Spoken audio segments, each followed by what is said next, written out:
हम ख़वातीन रोज़ एक तरह की रूटीन फ़ॉलो कर के उकता जाती हैं। रोज़ वही झाड़ू, वही पोछा, वही बर्तन धोना, इन सब से इंसान बोर हो जाता है।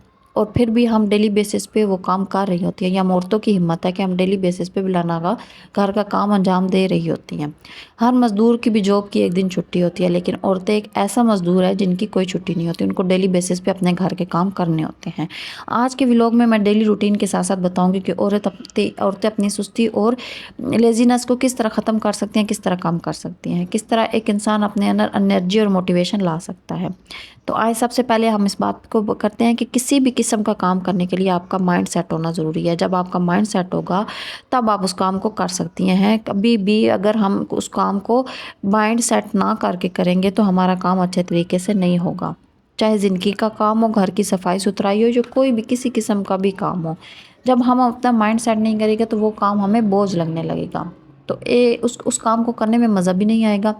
तो इस काम को करने के लिए ये ज़रूरी है कि अपना माइंड सेट करें, ना करेंगे तो हमारा चिड़चिड़ापन आ जाएगा, हम उकताने लग जाएँगे, हमें उताहट होने लग जाएगी। अक्सर आपने देखा होगा कि हम औरतें नाश्ता बना रही होती हैं, साथ-साथ बर्तन धो रही होती हैं, साथ-साथ घर को सँभाल रही होती हैं, सफाई कर रही होती हैं, तो वो उससे भी हम उकता जाती हैं, और ये एक आम सी बात है। इसका आसान हल ये है कि कभी भी किसी घर के काम को करने के लिए उसको बोझ ना समझें, बल्कि सोचा करें कि मैं ये काम मैं अपने लिए कर रही हूँ, अपनी फैमिली के लिए कर रही हूँ। ये बर्तन धो रही हूँ या खाना बना रही हूँ, ये मैं अपनी फैमिली के लिए कर रही हूँ, अपने बच्चों के लिए कर रही हूँ, क्योंकि एक औरत ही अपने घर के माहौल को पुरसुकून बना सकती है। और अगर हम अपने काम को अच्छे से करेंगे, अपने माइंड सेट करके करेंगे, या उसको बोझ समझ के नहीं करेंगे, तो ये फ़ायदा हमारी फैमिली को हो रहा है। घर पुरसुकून रहता है। अब जिस तरह बाहर थका हुआ आए, आगे से उसको कमरा गंदा मिले, किचन गंदा मिले, खाना बना हुआ टाइम पे ना मिले, तो इससे क्या होगा कि घर में लड़ाई झगड़े बनेंगे, और फिर हम लोग कहते हैं कि हमारे घर में सुकून नहीं है, परेशानियाँ हैं, घर में लड़ाई झगड़े हैं। तो खुद भी परेशान रहेंगे और फैमिली को भी परेशान करेंगे, जिसका असर हमारी लाइफ पे पड़ता है। जब इंसान बाहर से घर आता है तो वो ऐसा माहौल हो कि घर गंदा हो, तो थकावट दूर होने की बजाय थकावट और ज़्यादा बढ़ने लगती है। जब हम ये सोच के करेंगे कि ये मेरी फैमिली के लिए है और उस दिन का आगाज़ खुशी-खुशी करेंगे, तो आप यकीन करें आपकी इसमें फैमिली का ही भला छुपा हुआ है। तो सबसे पहले आपने जो काम करना है जिससे आपकी सुस्ती दूर भागेगी, तो वो ये है कि आपने अपने आप को उस काम के लिए तैयार करना है। अब मैं अपनी बात करूँ तो मेरे पास काम करने की ये एक मोटिवेशन होती है कि आप सब ने मुझे देखना होता है। जब आप मुझे मोटिवेशन के साथ काम करते हुए देखेंगे ना, तो आपका भी दिल चाहेगा उसके लिए, उस काम को करने के लिए। ठीक है ना? तो आप काम करने के लिए आपको भी कोई ना कोई रीज़न चाहिए होता है। तो आप भी अपने लिए काम करने का कोई रीज़न ढूँढ लें, जिससे आप मोटिवेट हों। इंसान के पास कोई ना कोई वजह होनी चाहिए। और ये रीज़न भी काफ़ी है कि आपको आपकी फैमिली के लिए ये सब करना है, ये आपकी फैमिली को इन सब चीज़ों की ज़रूरत है।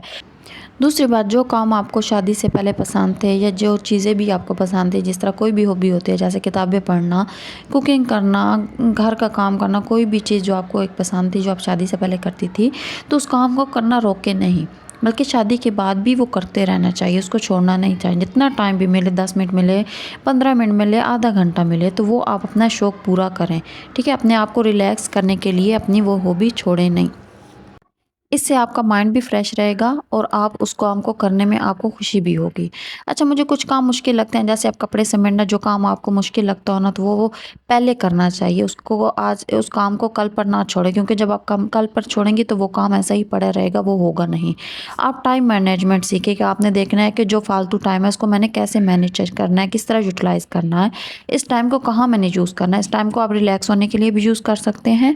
इस टाइम को आप पेंडिंग काम जो पड़े हुए हैं उसको भी करने में यूज़ कर सकती हैं। तो टाइम को मैनेज करना सीखिए। कोशिश किया करें कि ज़ोर की नमाज़ से पहले आप अपना ज़्यादातर काम ख़त्म कर लिया करें। लेकिन आप ब्रेक्स लेके काम करें, स्टेप बाय स्टेप करें, जो मैं रोज़ आपको कहती हूँ, जो हर वीडियो में आपको कहती हूँ कि आप काम को स्टेप बाय स्टेप करें और दूसरा ब्रेक्स लेके करें। उस काम को आप बर्डन भी नहीं लगेगा आपको, और उस काम को करने में आप थकेंगे भी नहीं। ब्रेक लेने का हरगिज़ ये मतलब भी नहीं है कि आप अपनी हमसाई से गप्पे लगाने लग जाएँ, या किसी के घर चली जाएँ, या फ़ोन पे किसी से बातें करने लग जाए। वो 10-15 मिनट की रिलैक्स जो आप लेंगी, उसमें वो आपका घंटा ज़ाया हो जाएगा, और आप जिस माइंड के साथ काम कर रही होती हैं, वो आपका माइंड भी जो आपने माइंड सेट किया होता है, तो वो उस वक्त जब हम किसी से बातें करने लग जाएँ, जो हमारा टाइम वेस्ट हो जाए, तो वो हमारा टाइम जो है वो मैनेज भी सही नहीं होगा, और फिर हमारा काम करने को दिल भी नहीं करेगा। इसलिए ब्रेक लें, लेकिन टाइम को ज़ाया ना करें। उस ब्रेक को आप अपने लिए रिलैक्स करने के लिए यूज़ करें। आप चाय पी लें, या आप कुछ भी अच्छा खा लें, या आप बुक्स पढ़ लें, या आप अपने आप को रिलैक्स करने कोई भी मोटिवेशनल वीडियो देख लें। जो भी आपको काम पसंद है आप वो कर लिया करें, या मेरे व्लॉग्स देख लिया करें, जिसमें आपको मोटिवेशन मिलेगी, या आप मोटिवेशनल वर्क करने का में हेल्प मिलेगी। अच्छा, काम जो भी है ना वो काम आपने ही करना है। जब आपके पास हेल्पर नहीं है तो काम आपने करना है, तो एक ये भी मोटिवेशन काफ़ी है कि काम आपको हर हाल में करना है। अच्छा, आपको काफ़ी औरतों को शिकायत होती है कि हमें अप्रिशिएट नहीं करते, ससुराल वाले नहीं करते, हस्बैंड नहीं करते, जो भी आपकी फैमिली है वो नहीं करती, तो आपको एप्रिसिएशन की ज़रूरत क्यों है? आप अपने आप को खुद एप्रिशिएट करें।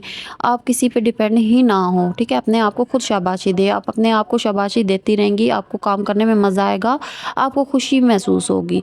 तो इसलिए खुद को खुश रखने के लिए अपने आप को एप्रिशिएट करें। जो काम करें तो फिर अपने आप को खुद ही खुश कर लिया करें। इसलिए किसी पे डिपेंड ना करें, ससुराल से, हस्बैंड से, या अपनी फैमिली से कोई भी उम्मीद ना रखें, क्योंकि लोगों के ख्याल में औरत है ही काम के लिए, और औरत जो काम करती है वो कोई एहसान नहीं करती, उसको कोई भी अप्रिसिएशन की ज़रूरत नहीं होती।